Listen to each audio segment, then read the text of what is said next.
Ceci est un livre audio autogénéré par Google. Livre Face au drapeau. Auteur Jules Verne. Chapitre 1 Elsefull-House. La carte que reçut ce jour-là 15 juin 189, le directeur de l'établissement de Elsefull-House portait correctement ce simple nom, sans écusson ni couronne. Le comte d'Artigas. Au-dessous de ce nom, à l'angle de la carte, était écrite au crayon l'adresse suivante. À bord de la goélette Eba, au mouillage de New Bern, Pamplico Sound. La capitale de la Caroline du Nord, l'un des 44 États de l'Union à cette époque est l'assez importante ville de Raleigh, reculée de quelques 150 000 à l'intérieur de la province. C'est grâce à sa position centrale que cette cité est devenue le siège de la législature, car d'autres légales ou la dépassent en valeur industrielle et commerciale telles Wilmington, Charlotte, Fayetteville, Edenton, Washington, Salisbury, Tarboro, Halifax, New Bern. Cette dernière ville s'élève au fond de l'estuaire de la Neuse River, qui se jette dans le Pamplico Sound, sorte de vaste lac maritime, protégé par une digue naturelle, îles et flots du littoral carolinien. Le directeur de Elsefull-House n'aurait jamais pu deviner pour quel motif il recevait cette carte, si elle n'eût été accompagnée d'un billet, demandant pour le comte d'Artigas la permission de visiter son établissement. Ce personnage espérait que le directeur voudrait bien donner consentement à cette visite, et il devait se présenter dans l'après-midi avec le capitaine Spade, commandant la goélette Eba. Ce désir de pénétrer à l'intérieur de cette maison de santé, très célèbre alors, très recherchée des riches malades des États-Unis, ne pouvait paraître que des plus naturels de la part d'un étranger. D'autres l'avaient déjà visité, qui ne portait pas un aussi grand nom que le comte d'Artigas, et ils n'avaient point ménagé leurs compliments au directeur de Elsefull-House. Celui-ci s'empressa donc d'accorder l'autorisation sollicitée, et répondit qu'il serait honoré d'ouvrir au comte d'Artigas les portes de l'établissement. Elsefull-House, desservi par un personnel de choix, assuré du concours des médecins les plus en renom, était de création privée. Indépendante des hôpitaux et des hospices, mais soumise à la surveillance de l'État, elle réunissait toutes les conditions de confort et de salubrité qu'exigent les maisons de ce genre, destinées à recevoir une opulente clientèle. On eût difficilement trouvé un emplacement plus agréable que celui de Elsefull-House. Au revers d'une colline s'étendait un parc de 200 acres, planté de ces essences magnifiques que prodigue l'Amérique septentrionale dans sa partie égale en latitude au groupe des Canaries et de Madère. À la limite inférieure du parc s'ouvrait ce large estuaire de la Neuse, incessamment rafraîchi par les brises du Pamplico Sound et les vents de mer venus du large par-dessus l'étroit lit d'eau du littoral. Elsefull-House, où les riches malades étaient soignés dans d'excellentes conditions hygiéniques, était plus généralement réservé au traitement des maladies chroniques, mais l'administration ne refusait pas d'admettre ceux qu'affectaient des troubles intellectuels, lorsque ces affections ne présentaient pas un caractère incurable. Or, précisément, circonstance qui devait attirer l'attention sur Elsefull-House, et qui motivait peut-être la visite du comte d'Artigas, un personnage de grande notoriété y était tenu depuis 18 mois, en observation toute spéciale. Le personnage dont il s'agit était un Français, nommé Thomas Roch, âgé de 45 ans. Qu'il fût sous l'influence d'une maladie mentale, aucun doute à cet égard. Toutefois, jusqu'alors, les médecins aliénistes n'avaient pas constaté chez lui une perte définitive de ses facultés intellectuelles. Que la juste notion des choses lui fit défaut dans les actes les plus simples de l'existence, cela n'était que trop certain. Cependant sa raison restait entière, puissante, inattaquable, lorsque l'on faisait appel à son génie, et qui ne sait que génie et folie confinent trop souvent l'un à l'autre. Il est vrai, ses facultés affectives ou sensoriales étaient profondément atteintes. Lorsqu'il y avait lieu de les exercer, elles ne se manifestaient que par le délire et l'incohérence. Absence de mémoire, impossibilité d'attention, plus de conscience, plus de jugement. Ce Thomas Roch n'était alors qu'un être dépourvu de raison, incapable de se suffire, privé de cet instinct naturel qui ne fait pas défaut même à l'animal, celui de la conservation, et il fallait en prendre soin comme d'un enfant qu'on ne peut perdre de vue. Aussi, dans le pavillon 17 qu'il occupait au bas du parc de Healthful House, son gardien avait-il pour tâche de le surveiller nuit et jour. La folie commune, lorsqu'elle n'est pas incurable, ne saurait être guérie que par des moyens moraux. La médecine et la thérapeutique y sont impuissantes, et leur inefficacité est depuis longtemps reconnue des spécialistes. Ces moyens moraux étaient-ils applicables au cas de Tomahawk ? Il était permis d'en douter, même en ce milieu tranquille et salubre de Healthful House. En effet, l'inquiétude, les changements d'humeur, l'irritabilité, les bizarreries de caractère, la tristesse, l'apathie, la répugnance aux occupations sérieuses ou au plaisir, ces divers symptômes apparaissaient nettement. Aucun médecin n'aurait pu s'y méprendre, aucun traitement ne semblait capable de les guérir, ni de les atténuer. On a justement dit que la folie est un excès de subjectivité, c'est-à-dire un état où l'âme accorde trop à son labeur intérieur, et pas assez aux impressions du dehors. Chez Tomahawk, cette indifférence était à peu près absolue. Il ne vivait qu'en dedans de lui-même, en proie à une idée fixe dont l'obsession l'avait amené là où il en était. Se produirait-il une circonstance, un contre-coup qui l'extérioriserait ? Pour employer un mot assez exact, c'était improbable, mais ce n'était pas impossible. Il convient d'exposer maintenant dans quelles conditions ce Français a quitté la France, quels motifs l'ont attiré aux États-Unis, pourquoi le gouvernement fédéral avait jugé prudent et nécessaire de l'interner dans cette maison de santé, où l'on noterait avec un soin minutieux tout ce qui lui échapperait d'inconscient au cours de ces crises. 18 mois auparavant, le ministre de la Marine à Washington reçut une demande d'audience au sujet d'une communication que désirait lui faire ledit Tomahawk. Rien que sur ce nom, le ministre comprit ce dont il s'agissait. Bien qu'il sût de quelle nature serait la communication, quelle prétention l'accompagnerait, il n'hésita pas, et l'audience fut immédiatement accordée. En effet, la notoriété de Tomahawk était telle que, soucieux des intérêts dont il avait charge, le ministre ne pouvait hésiter à recevoir le solliciteur, à prendre connaissance des propositions que celui-ci voulait personnellement lui soumettre. Tomahawk était un inventeur de génie. Déjà, d'importantes découvertes avaient mis sa personnalité assez bruyante en lumière. Grâce à lui, des problèmes, de pure théorie jusqu'alors, avaient reçu une application pratique. Son nom était connu dans la science. Il occupait l'une des premières places du monde savant. On va voir à la suite de quels ennuis, de quels déboires, de quelles déceptions, de quels outrages même dont l'abreuvèrent les plaisantins de la presse, il en arriva à cette période de la folie qui avait nécessité son internement à Healthful House. Sa dernière invention concernant les engins de guerre portait le nom de fulgurateur Rock. Cet appareil possédait, à l'en croire, une telle supériorité sur tous autres, que l'État qui s'en rendrait acquéreur serait le maître absolu des continents et des mers. On sait trop à quelles difficultés déplorables se heurtent les inventeurs, quand il s'agit de leurs inventions, et surtout lorsqu'ils tentent de les faire adopter par les commissions ministérielles. Nombre d'exemples et des plus fameux sont encore présents à la mémoire.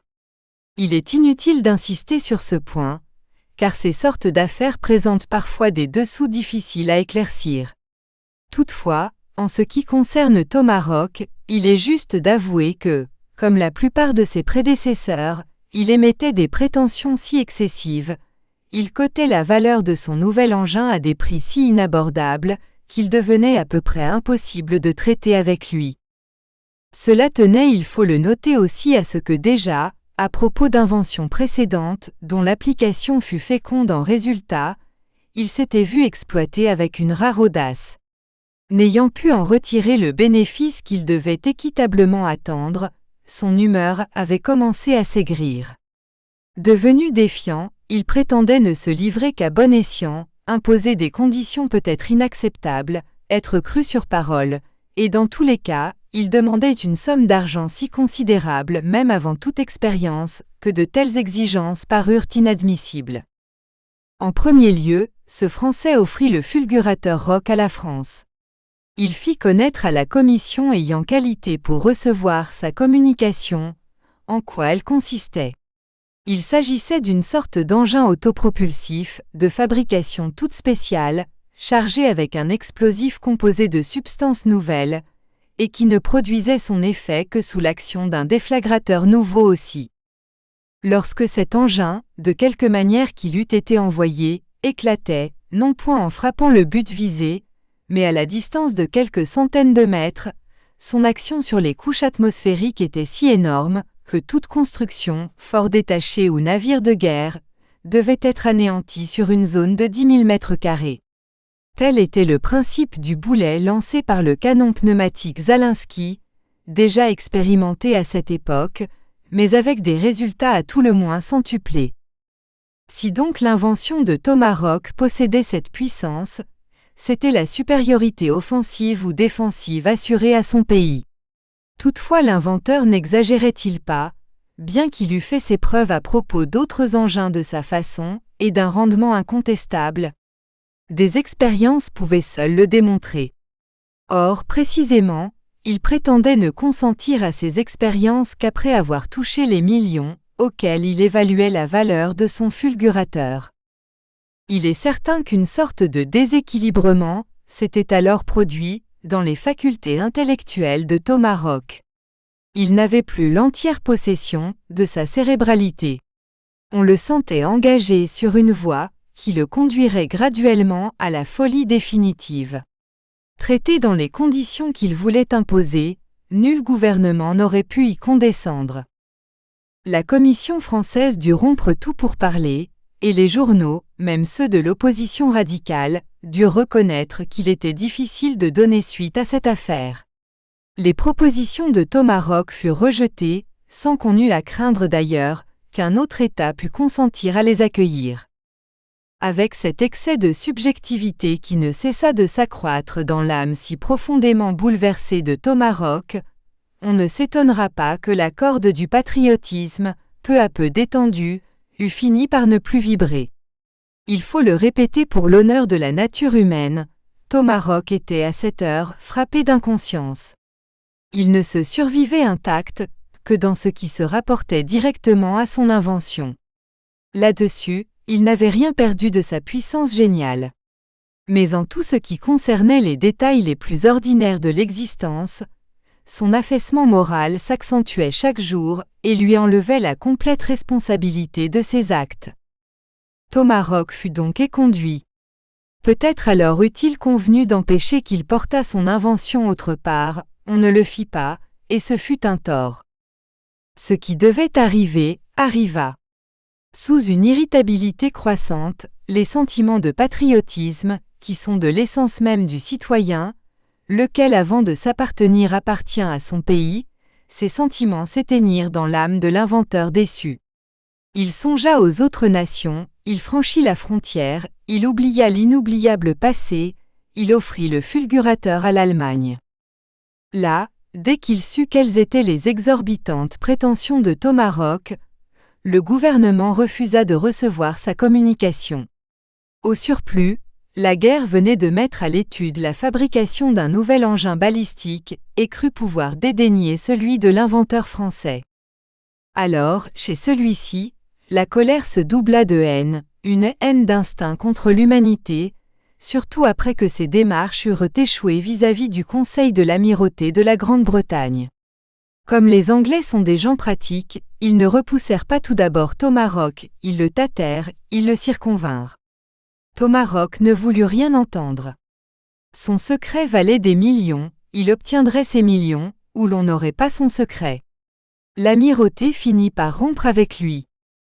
Ce fut dans ces conditions, alors que son trouble intellectuel empirait de jour en jour, qu'il fit une dernière tentative vis-à-vis de l'Amérique, 18 mois environ avant le début de cette histoire. Les Américains, encore plus pratiques que les Anglais, ne marchandèrent pas le fulgurateur Rock, auquel ils accordaient une valeur exceptionnelle, étant donné la notoriété du chimiste français.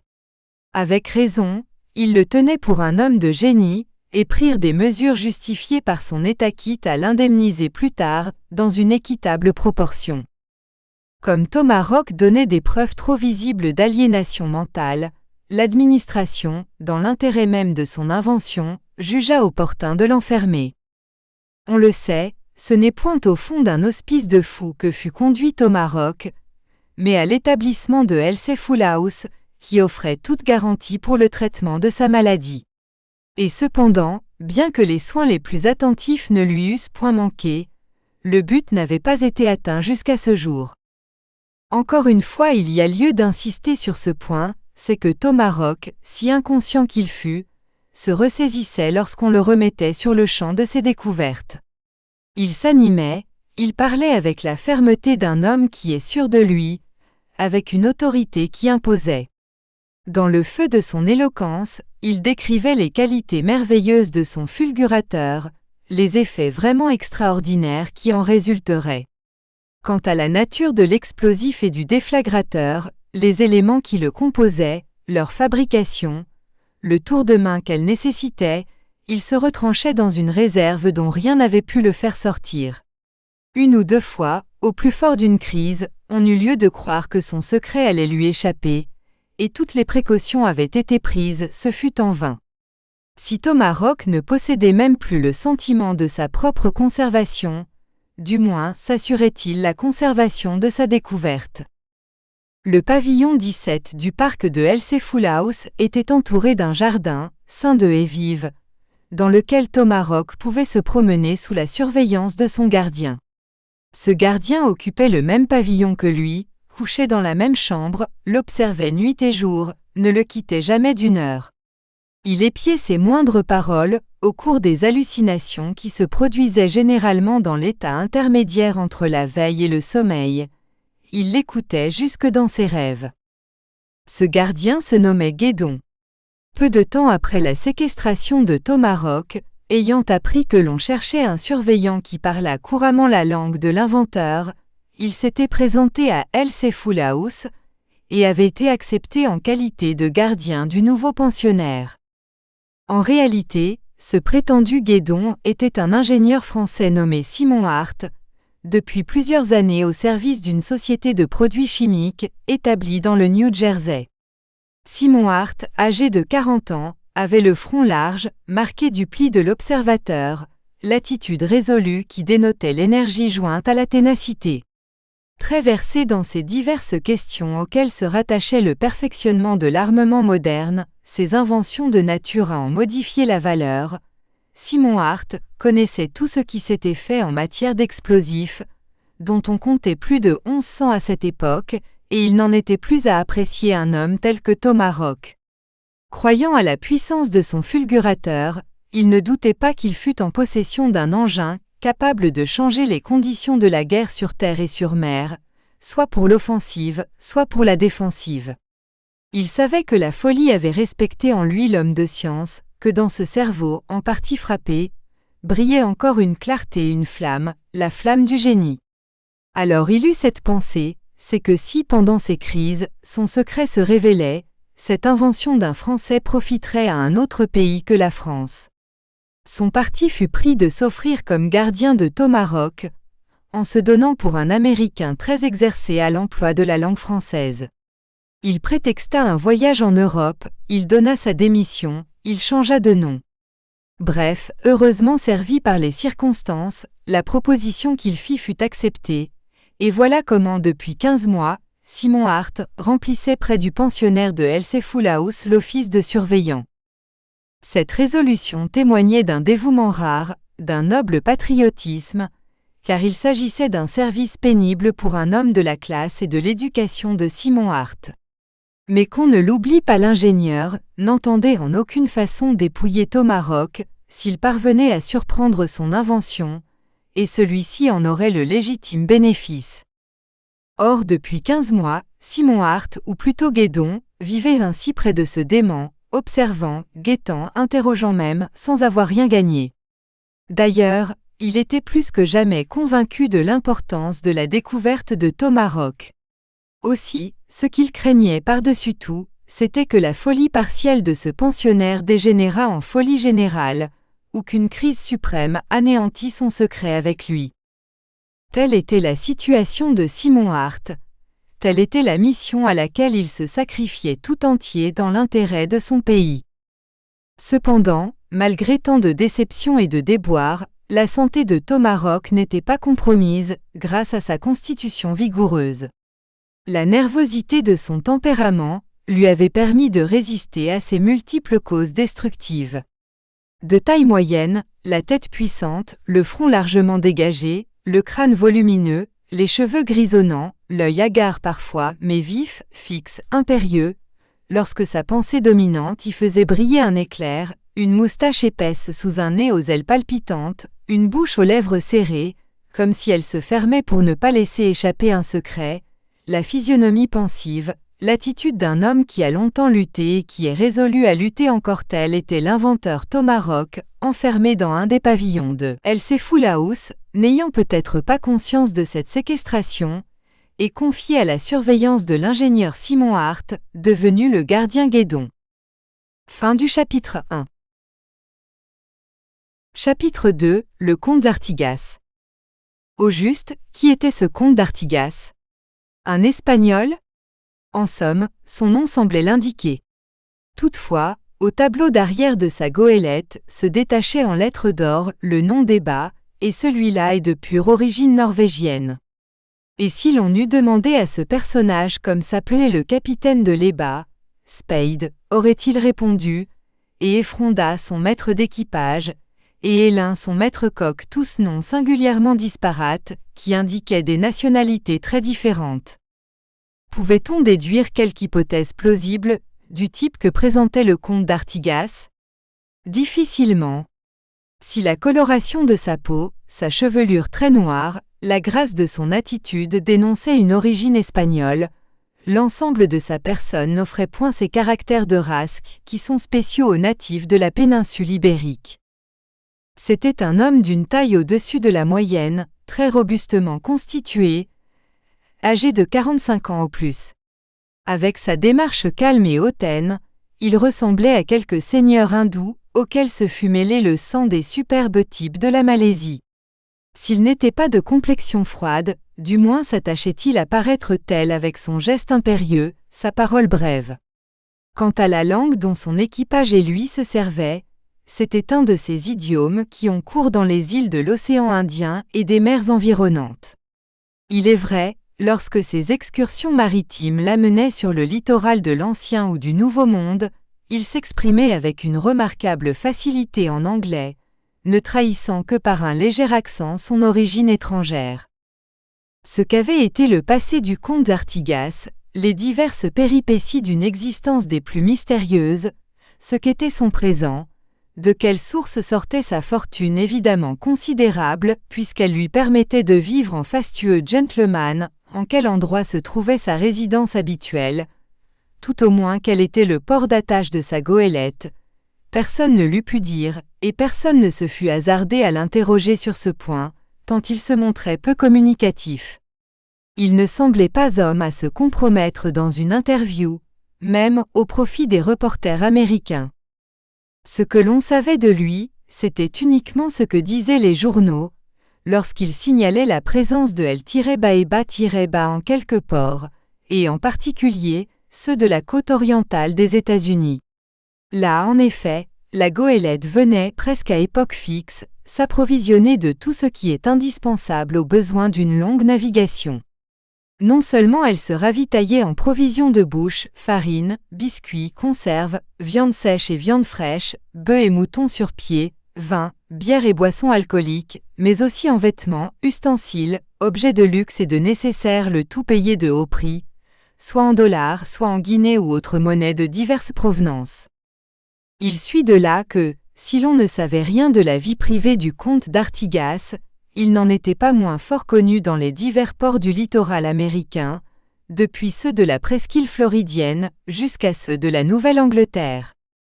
Il n'y a donc pas lieu de s'étonner que le directeur d'L.C. Full House se fût trouvé très honoré de la demande du comte d'Artigas, qui l'accueillit avec empressement.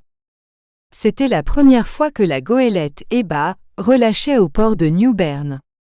Et sans doute, le seul caprice de son propriétaire avait dû l'amener à l'embouchure de la Neuse. Que serait-il venu faire en cet endroit? Se ravitailler? Non, car le Pamplico Sound n'eût pas offert les ressources qu'offraient d'autres ports tels que Boston, New York, Dover, Savannah, Wilmington dans la Caroline du Nord et Charleston dans la Caroline du Sud. En cet estuaire de la Neuse, sur le marché peu important de New Bern, contre quelles marchandises le comte d'Artigas aurait-il pu échanger ses piastres et ses banknotes? Ce chef-lieu du comté de Craven ne possède guère que 5 à 6 000 habitants. Le commerce s'y réduit à l'exportation des graines, des porcs, des meubles, des munitions navales. En outre, quelques semaines avant, pendant une relâche de 10 jours à Charleston, la goélette avait pris son complet chargement pour une destination qu'on ignorait, comme toujours. Était-il donc venu, cet énigmatique personnage, dans l'unique but de visiter Elsey Full House? Peut-être, et n'y avait-il rien de surprenant à cela, puisque cet établissement jouissait d'une très réelle et très juste célébrité. Peut-être aussi le comte d'Artigas avait-il eu cette fantaisie de se rencontrer avec Thomas Rock? La notoriété universelle de l'inventeur français eût justifié cette curiosité. Un fou de génie, dont les inventions promettaient de révolutionner les méthodes de l'art militaire moderne. Dans l'après-midi, ainsi que l'indiquait sa demande, le comte d'Artigas se présenta à la porte de Elsey Full House, accompagné du capitaine Spade, le commandant de l'Eba. En conformité des ordres donnés, tous deux furent admis et conduits dans le cabinet du directeur. Celui-ci fit au comte d'Artigas un accueil empressé, se mit à sa disposition, ne voulant laisser à personne l'honneur d'être son Cicérone, et il reçut de sincères remerciements pour son obligeance. Tandis que l'on visitait les salles communes et les habitations particulières de l'établissement, le directeur ne tarissait pas sur les soins donnés aux malades, soins très supérieurs si l'on voulait bien l'en croire, à ceux qu'ils eussent reçus dans leur famille, traitement de luxe, répétait-il, et dont les résultats avaient valu à Elsey Full House un succès mérité. Le comte d'Artigas, écoutant sans se départir de son flegme habituel, semblait s'intéresser à cette faconde intarissable, afin de mieux dissimuler probablement le désir qui l'avait amené. Cependant, après une heure consacrée à cette promenade, crut-il devoir dire: « N'avez-vous pas, monsieur, un malade dont on a beaucoup parlé ces derniers temps, et qui a même contribué dans une forte mesure à attirer l'attention publique sur Elsey Full House? C'est, je pense, de Thomas Rock que vous voulez parler, monsieur le comte? Demanda le directeur. En effet, de ce Français, de cet inventeur dont la raison paraît être très compromise. Très compromise, monsieur le comte, et peut-être est-il heureux qu'elle le soit. À mon avis, l'humanité n'a rien à gagner à ces découvertes dont l'application accroît les moyens de destruction, trop nombreux déjà. C'est penser sagement, monsieur le directeur, et à ce sujet, mon opinion est la vôtre. Le véritable progrès n'est pas de ce côté, et je regarde comme des génies malfaisants ceux qui marchent dans cette voie. Mais cet inventeur a-t-il donc perdu entièrement l'usage de ses facultés intellectuelles? Entièrement non, monsieur le comte, si ce n'est en ce qui concerne les choses ordinaires de l'existence. À cet égard, il n'a plus ni compréhension ni responsabilité. Toutefois, son génie d'inventeur est resté intact, il a survécu à la dégénérescence mentale, et si l'on eût cédé à ses prétentions hors de bon sens, je ne mets pas en doute qu'il fût sorti de ses mains un nouvel engin de guerre dont le besoin ne se fait aucunement sentir. Aucunement, monsieur le directeur, répéta le comte d'Artigas, que le capitaine Spade parut approuver. Du reste, monsieur le comte, vous pourrez en juger par vous-même. Nous voici arrivés devant le pavillon, occupé par Thomas Rock. Si sa claustration est très justifiée au point de vue de la sécurité publique, il n'en est pas moins traité avec tous les égards qui lui sont dus, et les soins que nécessite son état. Et puis, à Elsey Full House, il est à l'abri des indiscrets qui pourraient vouloir Le directeur compléta sa phrase par un hochement de tête des plus significatifs, ce qui amena un imperceptible sourire sur les lèvres de l'étranger. « Mais, demanda le comte d'Artigas, est-ce que Thomas Rock n'est jamais laissé... » Nous espérons que vous avez apprécié cet aperçu. Pour continuer à écouter ce livre audio sur Google Play Livres, utilisez le lien dans la description de la vidéo.